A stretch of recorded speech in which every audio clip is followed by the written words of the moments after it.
Welcome to Off the Cuff with Namrita listeners. A very happy new year to all of you. Hope your January is going well. And what can I say about my guest today? Today is an interview with an artist who found her purpose and strength through art. She is one of those phenomenal women who not only went through difficult times but came out of it keeping her dignity intact. Tanya Momi is an inspirational artist, a painter whose work is diverse enough to fall into several categories, including realism, cubism, abstract, and social realism, and also spiritual art. She has spoken at the White House at Sikh Leadership briefings uh, in 2016 on women empowerment, and Tanya's art is distinctive and controversial. She has exhibited her work at Triton Museum and the NUMU Museum and Crocker Museum too. She's also shown it in galleries all around the globe as well as in India, Beverly Hills, Canada, London, Hong Kong, Munich, Vienna, Washington DC. So very, very accomplished woman, I would say. Welcome Tanya to Off the Cuff. Thank you for having me. It's such a pleasure, and Happy New Year to you and our listeners. My pleasure, Tanya. And I met you last year at the South Asian Art and Literature Festival, and I was, drawn to your painting instantly because I could relate to them. So tell me more about your journey briefly, and I want to know about the woman behind the art first. So, what I read about you was that you had left painting for 22 years and you picked up the paintbrush in 2007. So, tell me all about that. So the journey is pretty long, so I will be a very brief. Okay. My father is a writer and a journalist. His name is Beverly Hills. We are four girls. Okay. I'm the middle daughter, and from there, when I was little, I drawn to art. So I used to draw when I was very young, and when the time came to join a college, and Dad said, "What do you want to do?" I said, "I want to go to art college in Chandigarh, which was the best art college." So I did my journey 1 year there, and then I moved to Government College to Women. I did my bachelor's of fine arts, and then got married and came to United States, and that's where my journey, the tragic journey, starts. That's the simplest way to say it. I can understand that, and you've gone through the difficult times and but come out so strong. So, would you like to touch upon those days briefly for women who've gone through those difficult times? You have been a domestic violence survivor. You've Yes, I strongly talk about it. Yes. Yes. So, tell me how you came out of that. So when I got married and came to landed in San Francisco, and it was arranged marriage, and the family looked good. Everything looked perfectly fine, and I was married to the youngest of six, and the in-laws started living with us. And next thing I know, it's just not one person; it's the whole family.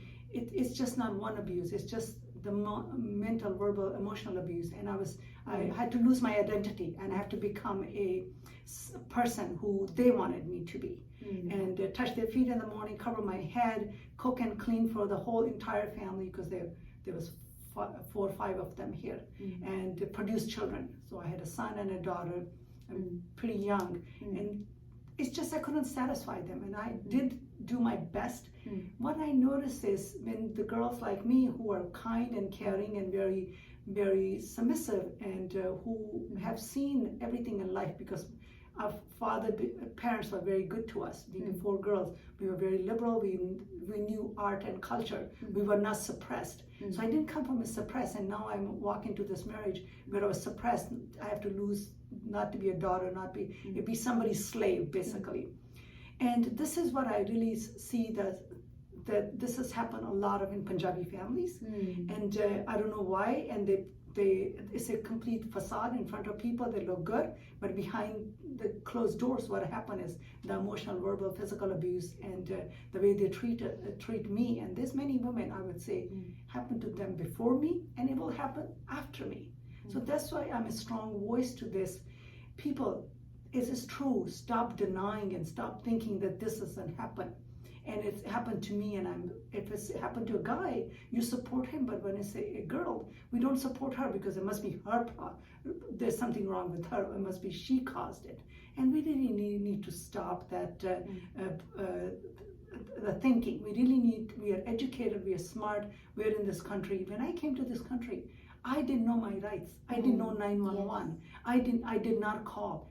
Matter of fact, the abuse became so big, I called my parents. A friend suggested that call them and have them sit down and talk to him. And when they came, he called the police on them. It's the opposite. Okay. So he was pretend and lying that he's been abused by me, in which I didn't know a thing. I had no car under my name. I had nothing in my name, nothing. I became a zero. And that's when my parents, when they saw me, when I picked them at the airport, they just started bawling. This is the same girl, happy, laughing, a joyful person, have turned into a fearful ball of, which I couldn't express myself, couldn't talk, and they could see the terror in the way I felt, and that's what they did. They put terror inside me. And you don't think that I'm educated, I'm all this stuff, but I had no family here. My family was in Canada, but I was so lucky that my parents took me out of that abuse. Get the hell out of here and be our daughter and live the life that you want and live, and we will 100% support you. That's what we need. We need to stop gossiping and stop putting women down and girls down. That's where my message is. That's when, I opened a salon in Mountain we called Spoil Me in 1994. And a friend of mine, my clients are my friends. They became my family. Those people supported me. They could see something in me because I was just a workaholic, working and taking care of 2 kids and being a good daughter and good human being. My first thing is to be a good citizen, a good human being, and a good daughter and a mother and a sister and a friend. And so the long story short, one Christmas Eve, a friend of mine, she said, her name is Aruna, and she said, I'm coming over for your Christmas gift. And but I can't tell you. I said, what it is? But she said, I'm bringing in a van. Now I'm very curious. Now she's teasing me on the phone. She said, oh, I can't tell you. So I'm like very curious. So she comes in and brings me an easel. And which I had the art supplies were given to me, but there was no easel to paint. And it's Christmas Eve. I thanked her. The next morning, I put a tablecloth in my living room and start painting. And the kids haven't woken up yet. They're still in their room sleeping. And in the meantime, in a couple of hours, I think I painted 4 paintings. I have no clue. I haven't picked up a brush for 22 years. I didn't know where to buy supplies, but I had everything. And when the kids got up and they saw, like, who came over? What happened to our living room? And this is how my journey started. And it's just a support from women who are secure, women who are good. They see the talent in each other. And that's where I give back to the community. Wow, what a story, Tanya, and kudos to you for coming out so strong with your head held high, I'll say, and so thankful for friends like your friend who came up with the easel. That changed your life, I think, and you never looked back. You kept going forward, and it's an incredible story, I'll say. And you did say, I take my experiences and personal struggles and translate it onto the empty canvas. So tell us your process of starting on a painting. There is a message in all your paintings, and I've gone to tanyamomi.com. Listeners, you can check out her website there, and you will see a lot of her paintings there. And I just see a lot of pain and a lot of, in many of the paintings. So would you like to explain the process of how you go about a painting? And like you said, you have indulged in cubism and realism and Sikh art. There was a lot of Gurmukhi, where because that is you. So tell us something about your work. Thank you for putting the light. Thank you for bringing all this up. So the biggest one is the Sikhi. Coming from a Sikh household and having 4 girls, and my parents being very, very open and brave and telling us, believe in your guru, the Guru Gobind Singh. When he lost his 4 sons, he said, "Char moye to kya hua, jeevat kai hazar." So this is same thing so this was my journey listening to the Shabad Dev Shiva Barmohe Shubh Karman to kab ho na daru na daru aur so jab chahe daru nischay kar apni jeet karu. And that was my mantra. That's what was my Shabad. So the Shabad, when I write, I don't picture the Guru, I picture their message and put it inside me, and that's when I paint. When I paint, it's just rough what comes to me and what Shabad I relate to, and that's what I paint with my Sikhi. And that's always, Sikhi is true to me, and it's what has saved me, gave me a strength and being brave. Those women who were, the Gurus were gone, but their wives were who were handling the children. And that's what I was reading their stories and moving forward in life. And then I think art is a gift. I don't think you can take a class and learn landscape and paintings and you can become an artist. But this is a special gift, which is given to me as a child, and I think that gift is in me. And I'm very thankful and grateful for that gift. The cubism is, I painted a lot of my Hindu gods, Ganesh, Shiva, and Durga, and many other, I can't think of all of them, but even the Buddha. So, which is it's a talent which I can't explain, or something which comes to me and I paint that. Then come to abstract. My abstract is my own style. The one thing is, I don't copy any artist and I don't follow any artist, because I have that gift in me. And when I stand in front of a canvas, it talks to me, it comes to me. My hands becomes a little robot. And I am really in touch with my feelings and my emotions, and I meditate. Oh, okay. And so the stories, when it comes to me, my own painful journey, people to understand my emotion and a human being. I am a daughter, I'm a mother, I'm a sister. I have same emotions and feelings, but I had to sacrifice to give a life to my children, and for their privacy, I don't say a lot, because this is their life. This is my life. I'm bold enough to tell my story, and I want women to know, if I can do it, you can too. So the painting behind me is called Independence Day and the Vision of the Future. Mark Twain says, I kill my own snake, I light my own cigar. That I provide for myself and other, and that's what I had to do. I wanted to have a wonderful life. I wanted to be a housewife. I wanted somebody to support me, but that was not there. So I had to become my own warrior and face life and figure out life. Till this day, I'm still figuring out. And through art, it is a gift, and this comes to me. I just keep making stories and keep presenting to the world. Amazing, amazing. And आप इतनी soft spoken है, मैं बोलने वाली हूँ थोड़े ऊंचे बोलो, but you speaking from the heart, and I hope our audience are getting a lot of lessons out of Tanya's life. A lot of women, I hope, get inspired by her work and her journey. And I have to say, domestic violence survivors, it's not easy, especially in our community and world over also. Tanya herself had to face a lot of harshness, I'll say, when she became single. So all I'll say is that, please be gentle and not judgmental. That's what all I can say is that. And Tanya, I've seen some of your paintings, and they like a circle of trust. Then there's whisper, and then there's comfort, which kind of speak about your looking for safe spaces. Correct. Right. So yes, inspired me, because women in my own community don't ask me personal questions. Okay. Don't tell me what to do, because you don't know, you haven't walked in my shoes. And don't judge me. Talk about something else. Talk about food. Talk about health. Talk about something else.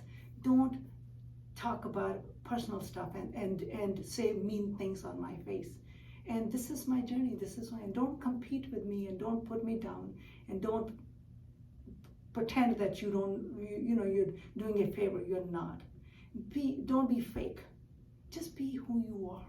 And this is what I am saying. This is who I am. I'm a daughter, I'm a mother, I'm an artist, and a human being, and a business owner. And that's it. and a good citizen. My whole every day is my children, and I say we want to be a good citizen, and they turn out to be very good children and good citizen and a good human being. And their struggle is their own struggle, which I do not understand. Being very young, they're not having a father, and the children don't want to play with them, and the Indian parents say, don't play with these children. It is hurtful. It is very hurtful, because you are so insecure and you're not good enough that you want to put all these mean words.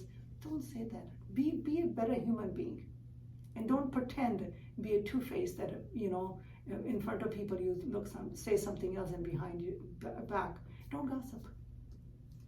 And so the circle of trust is the reason I did this, because I got tired of, in an Indian community, was just being bashing and just not being supportive and not you being. have that friend here. Yes. Okay. And you can just not being supportive. So this is what the painting is. There's a little ball in the middle, and women for every walk in life sitting in a circle. So create that circle. Be a good human being. Leave a legacy.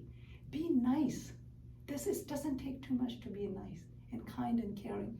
And that's what it says. So whisper, where these women are sitting in a circle, they want to have a breakthrough, and there's somebody maybe listening behind the door. That came to me. This is all done through my own imagination, with my own story, with my own color palette, and this just comes to me, and this is endless. With the comfort, women comforting each other. So what I'm creating is something, a path for me and you to watch these paintings, put on your walls, buy original art, get to know me, get to talk to me, and listen to my story and see. You got to know the artist, you get to feel her feelings. You will see those emotions in my emotion to relate to your emotions. And the new generation, the girls who are trying to fit into our community, they had to act weird or do something weird, or cover themselves with drugs or alcohol or tattoos or something. And that is all covered up. This is all, just be. My whole message, what I'm talking about myself, is finding my identity. I found myself, who I am, and that's where my goal is. And then the talent that I have, spread that good message, and then learn to be a good human being, to learn to be with yourself. Learning to be with yourself is such an important message, I'll say,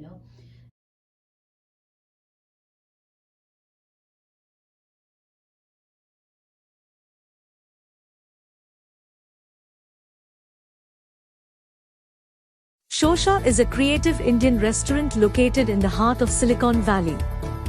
Shosha is a woman-owned business that serves traditional Indian flavors assimilated with molecular gastronomy techniques. The best Indian bar with happy hours in the Bay Area serves handcrafted drinks inspired by flavors from India with modern craft cocktails that are presented in unique ways. Shosha is a modern take on traditional Indian cuisine. We specialize in corporate luncheon, anniversary celebrations, birthday parties, and catering. Do check us out for a memorable modern Indian dining experience. Shosha is located at 141 South Murphy Avenue in Sunnyvale, California.